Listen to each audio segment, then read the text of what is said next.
On July 4th, the UK will hold its general election. British people will vote for what members of parliament they want to represent them. Many MPs, plenty of political parties, and a lot of policies. Policies that will have an impact on Africa and Africans. So, here are some issues we think matter to you. Rwanda flights.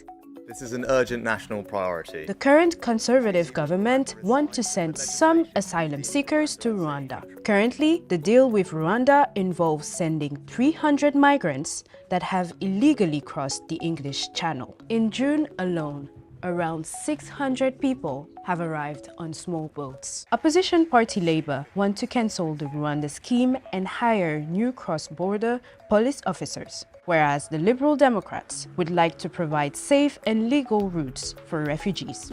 Immigration. Both of the largest parties agree immigration numbers are too high. The Conservative Party want to fix an annual number for work and family visas, prioritizing high-skilled migrants. The Labour Party want to reform a points-based immigration system and end the long-term reliance on overseas workers. So, while Labour is criticized for avoiding to commit to specific targets, they have criticized the Conservatives for missing targets in the past. Of the 1.2 million people who came to the UK in 2023, 141,000 of them were Nigerian, more than any other African country and the second most non-EU country after India. The topic of immigration also ties into our next topic of education.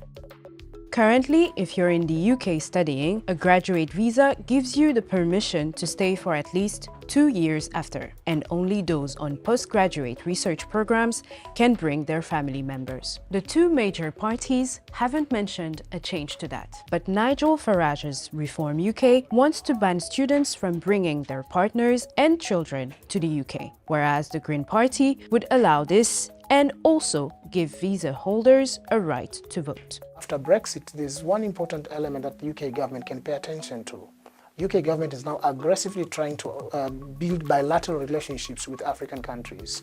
Who are the best allies, who are the best ambassadors to actually deliver that message? I think these students, if leveraged, if used, they can serve multiple purposes. One, to serve African interests, at the same time to serve the UK government interest. So, to end on, how will the winners of this election look to boost their partnership with the continent? Both the main parties talk about the importance of working with the Commonwealth nations. So of course that includes nations in Africa, and both the Labour and the Conservatives also talk about the importance of Britain's role in providing development and the idea of course, seeing off competition in the continent. And I think what they see as competition is primarily a reference to China. So there we are. I don't think Africa is being particularly singled out for poor treatment in these manifestos.